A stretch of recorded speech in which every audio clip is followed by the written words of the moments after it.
पंढरपुरातनं एक मोठी बातमी समोर येते। पंढरपुरात विठ्ठल रुक्मिणी मंदिर समितीच्या नावे बोगस वेबसाईट तयार करून भाविकांची आर्थिक लूट केली जाते। बोगस वेबसाईटवरून भक्तिनिवासमधील खोल्यांचं बुकिंग केलं जात होतं।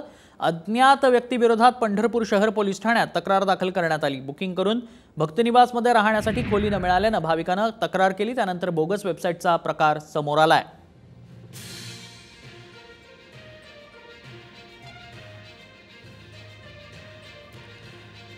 बोगस वेबसाईट तयार करण्यात आल्याचं पाहायला मिळतं। अज्ञात व्यक्तींविरोधात पोलीस ठाण्यात गुन्हा दाखल करण्यात आलाय। बोगस वेबसाईटवरून भक्त निवासातील खोल्यांचं बुकिंग देखील करण्यात आल्याचं पाहायला मिळालंय।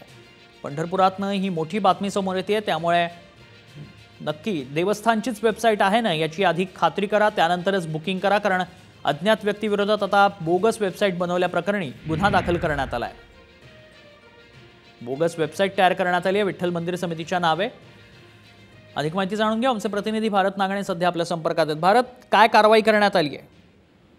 मंदिर समितीच्या वतीनं जी वेबसाईट अधिकृत आहे त्याच्याऐवजी एका अज्ञात व्यक्तीने बेकायदेशीर वेबसाईट तयार केलेली आहे आणि त्या वेबसाईटवरून येथील विठ्ठल मंदिर समितीचे भक्तनिवास आहे त्याचं बुकिंग केलं जात आहे।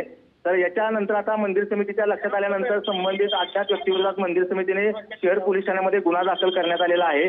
भाविकांना देखील आवाहन करण्यात आले की अशा बोगस आणि फेक वेबसाईटवरती नोंदणी न करता मंदिर समितीच्या अधिकृत वेबसाईटवरती नोंदणी करावी असं आवाहन केलेलं आहे।